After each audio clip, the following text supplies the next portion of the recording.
Bonjour. Nous recevons en ce jeudi chez Art et Lettres ici Télévision M. Lassen Bougdal, écrivain et enseignant d'origine marocaine résidant en France. Lassen Bougdal collabore avec plusieurs revues de littérature en France, en Espagne et au Canada. Il est l'auteur du roman La Petite Bande de Casablanca, paru en 2010 à Casablanca.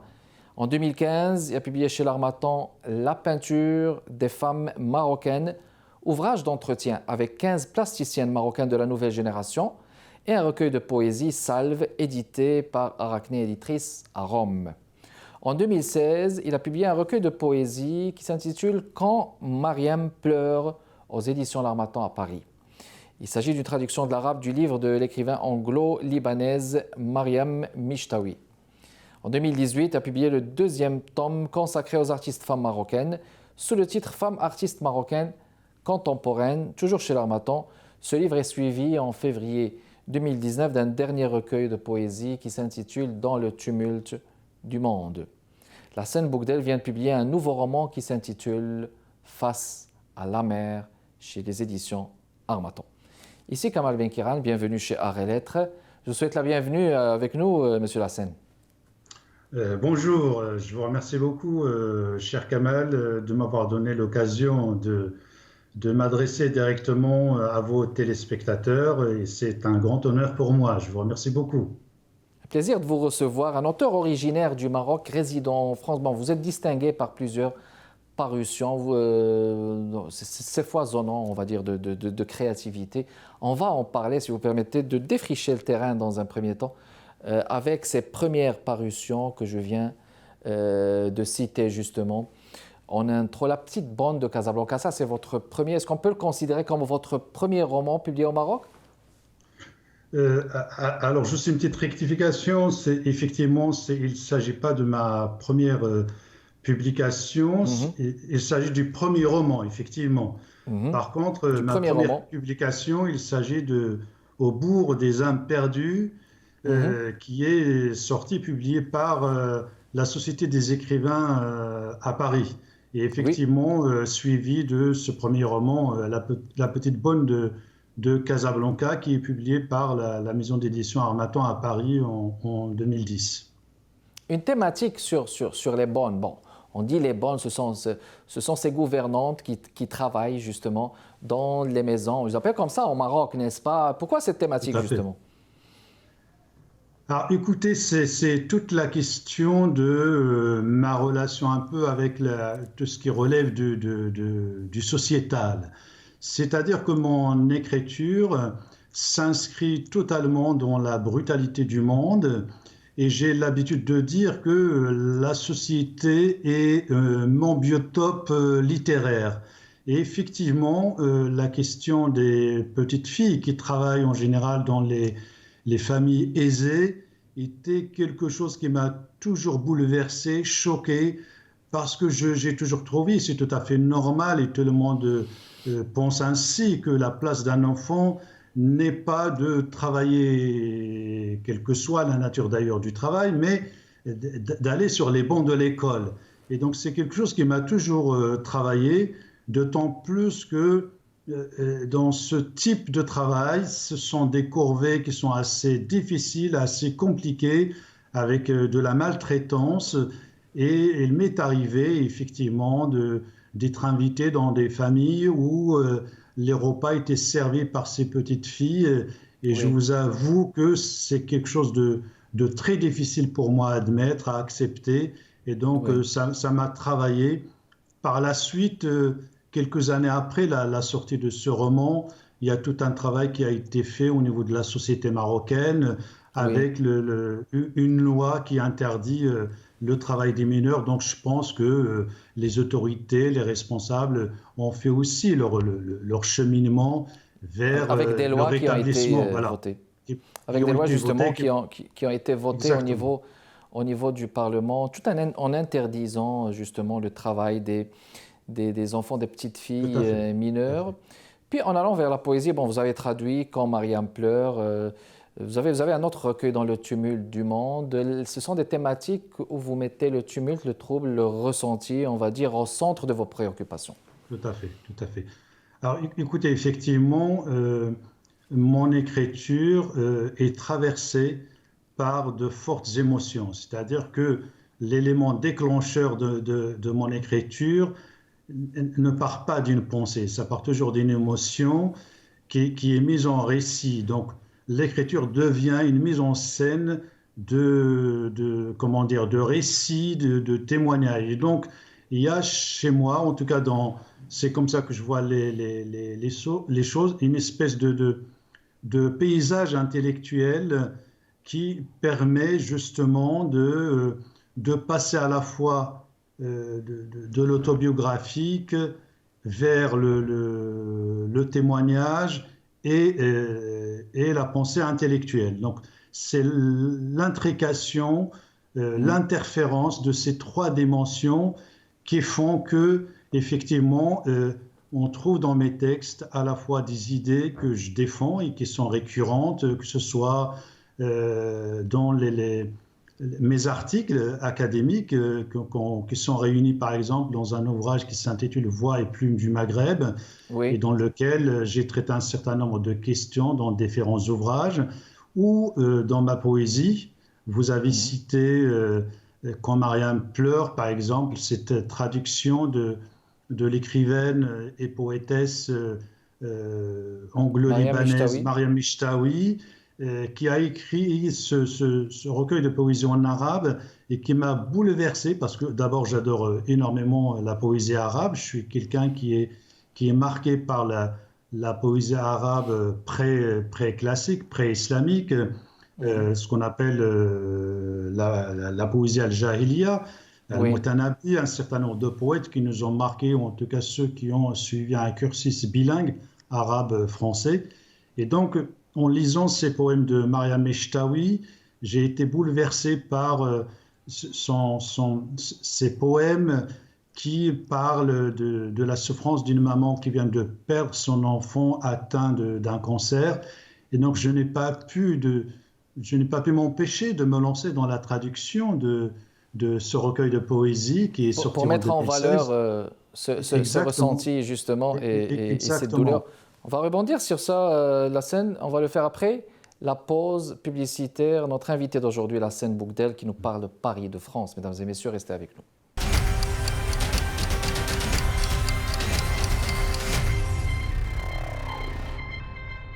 On est de retour avec vous, mesdames et messieurs, dans le cadre de Art et Lettres. Lassane Boukdel, écrivain, enseignant, auteur de ce dernier livre qui vient de paraître à l'Harmattan, Face à la mer.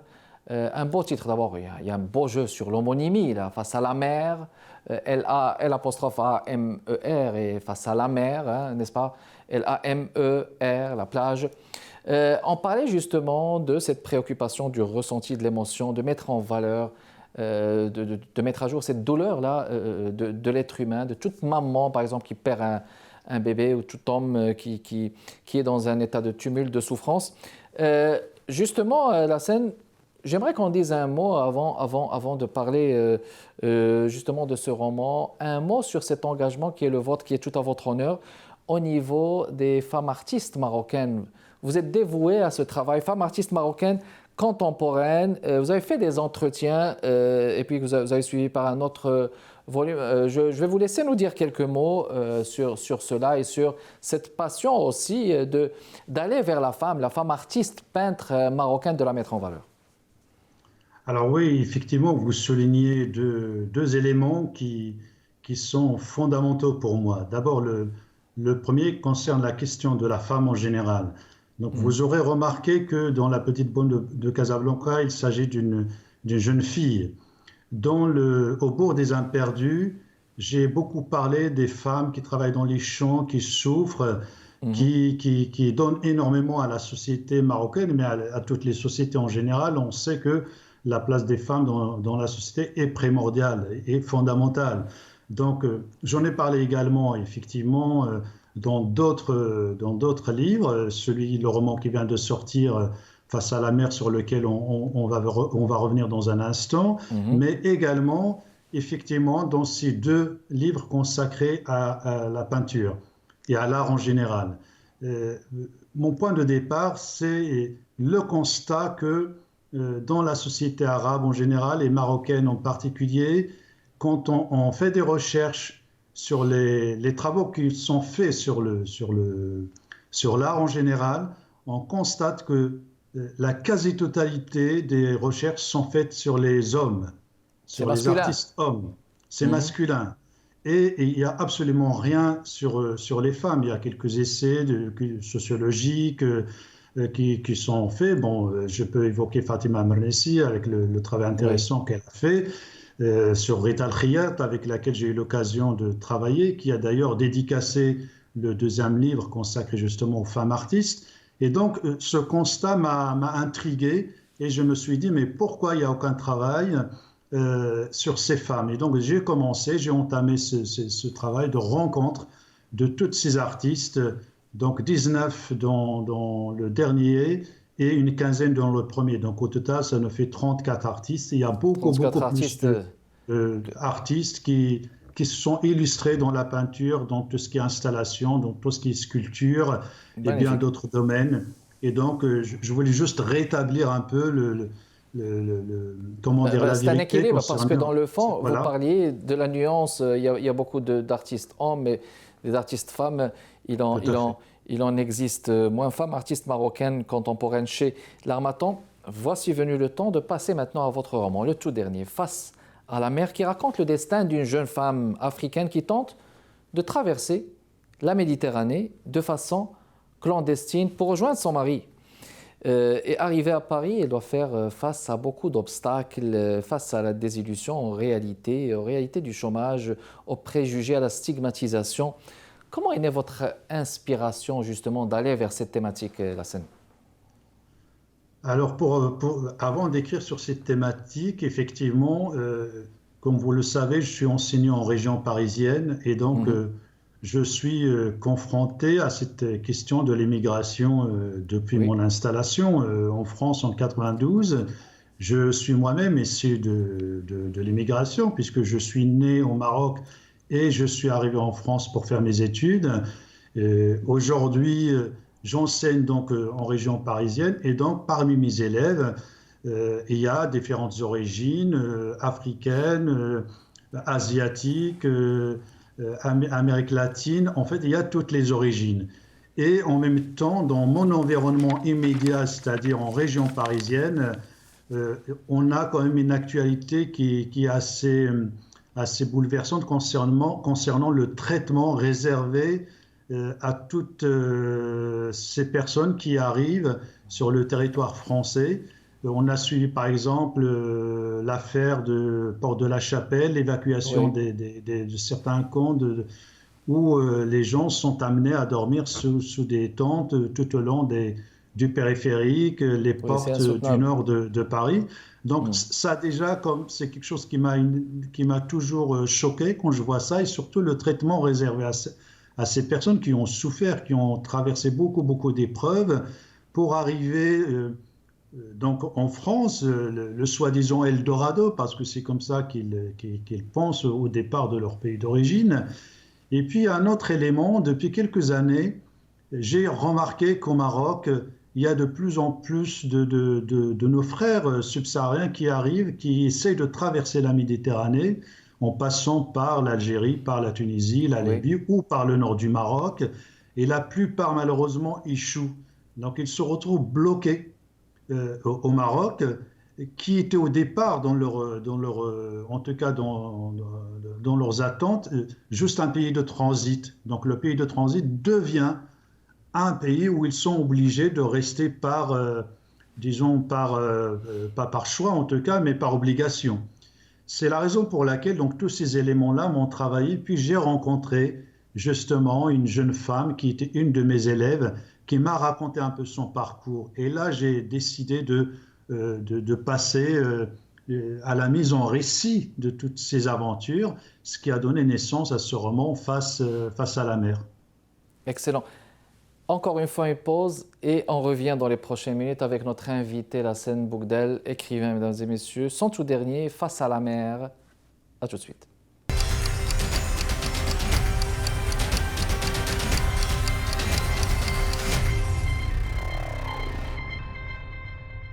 De retour avec vous, mesdames et messieurs, dans le cadre de Art et Lettres pour continuer notre discussion avec notre invité de ce jeudi chez Art et Lettres, M. Lassane Boukdal, concernant la sortie, l'apparition de son dernier roman, Face à la mer.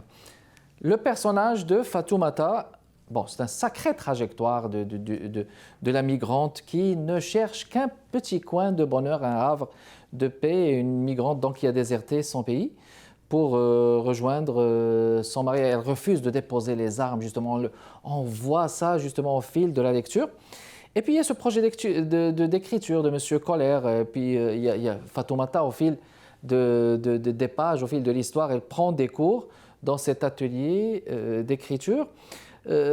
Pourquoi avez-vous pensé utiliser justement ce processus d'écrire dans ce roman? Est-ce que c'est un contexte de thérapie? Est-ce que c'est dans le sens du dévoilement des souffrances? Comment est-ce que vous l'avez projeté justement?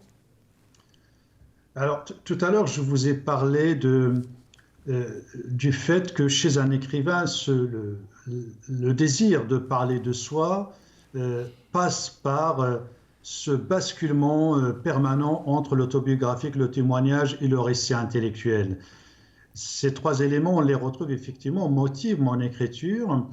Alors, Face à la mer, je ne dirais pas qu'il s'agit d'une thérapie, il s'agit tout simplement de la mise en récit, ou en tout cas d'un double récit. Le premier, c'est celui de Fatoumata, le personnage central de ce roman, qui raconte son parcours, de son départ de Conakry en traversant le Maroc comme première étape de transit pour arriver enfin à Paris. Donc je vous passe les détails sur l'accueil qui lui est réservé dans les camps de ces étrangers dans la forêt d'Onador, où c'est une véritable épreuve, mais aussi le désenchantement, d'où le titre de ce roman, Face à la mer. Et il y a là un jeu de mots, comme vous l'avez signalé tout à l'heure, entre à la fois la mer, l'élément aquatique, l'eau, la mer, la maman, la relation à la terre natale, et en même temps l'amertume, le désenchantement. Donc il y a un jeu entre ces trois éléments, et donc ce premier récit se développe en parallèle avec un deuxième récit qui est celui je dirais, de l'auteur. Et donc la problématique de l'émigration vient alimenter et vice-versa les préoccupations de l'auteur. Et donc là, la dimension un peu, je dirais, réflexive, intellectuelle, qui se résume en quelques thématiques qui préoccupent justement Yahya Koller. Et là aussi, il y a un jeu de mots, le nom de famille Koller, qui renvoie à la colère. Donc, rentrer en colère, tout simplement, voilà. Tout simplement, donc la révolte de ce sujet qui s'illustre dans ce deuxième récit, qui est celui de l'auteur. Mais ce qui est intéressant aussi, la scène, c'est que vous le ramenez aussi, par exemple, dans l'extrait de la page 65.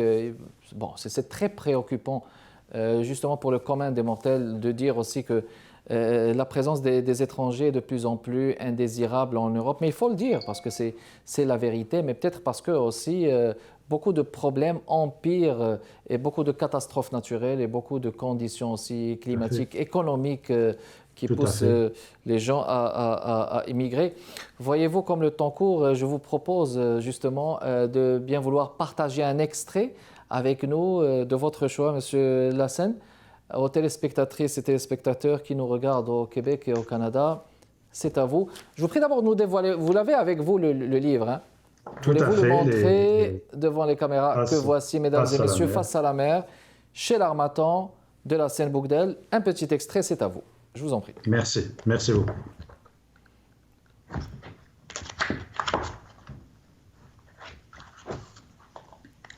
Donc un extrait, page 35. Depuis son enfance, vivre se résumait à faire plaisir à sa famille. Investi d'un espoir collectif, il devait être à la hauteur de ses attentes. Une façon de rester bienveillant, être ce qu'on avait décidé pour lui. Il s'est enclavé dans ce devoir comme une dette dont il devait s'acquitter. Aujourd'hui, il est plongé dans une profonde dépression. Il fallait partir quelque part, se reposer pour y voir un peu plus clair. Et seul le chant des vagues pouvait encore l'apaiser. Depuis qu'elles sont arrivées dans la résidence du Beach Hotel à Trouville-sur-Mer, quelque chose a changé en lui. Il sortait le matin avec les enfants jouer au ballon sur l'immense plage de sable avec un réel plaisir. L'après-midi, il passait d'agréables moments à la piscine. Sa disponibilité les rendait heureux. Dès qu'il entrait, il se précipitait dans la chambre pour s'enfermer et reprendre l'écriture. Les petits étaient contents pour lui. Sa femme lui demandait souvent sur quoi il travaillait. Il lui répondait chaque fois sèchement qu'il ne savait pas trop. Il écrivait, c'était tout. Ça devait suffire. Cet état d'ébullition le rendait insupportable. Elle n'aimait pas qu'on lui parle, encore moins qu'on lui demande des précisions sur ce qu'il faisait. Alors qu'il tentait désespérément de partager les petits plaisirs du quotidien avec lui, il continuait à s'enfermer dans sa bulle, dans une espèce d'indifférence dédaigneuse. Elle n'était que très rarement disposée à l'écouter. Des fois, il faisait semblant et finissait toujours par ne plus l'entendre. Sa voix lui arrivait de loin. Elle s'en rendait bien compte, mais il continuait à lui parler comme on le fait avec un comateux qu'on cherche à ramener à la vie. Sa détresse était en grande partie liée à ses tentatives permanentes de s'arracher à la réalité. L'écriture est devenue son asile. Il voyait de moins en moins les autres. Pourtant, il savait que sans sa femme, il aurait déjà désormais sombré dans la folie. Elle demeure le dernier pont qui le relie au monde. Voilà, merci. Merci beaucoup. Beaucoup de poésie, mais surtout le monde du migrant et le rôle de l'écriture aussi dans ce roman qui est fascinant, que je vous invite à aller lire, à aller acheter, mesdames et messieurs. Face à la mer. Malheureusement, c'est tout le temps qu'on avait. Lassane Boukdal, merci beaucoup d'avoir répondu à notre invitation. Merci aussi je vous recommande un peu plus, voilà, en face de la caméra, Face à la mer, chez Éditions de l'Harmattan, tout récemment paru. Merci beaucoup d'avoir répondu à notre invitation. Merci de votre continuel intérêt, mesdames et messieurs. Rendez-vous la semaine prochaine, jeudi, avec un nouvel invité. Kamal Benkiran avec vous. Au revoir.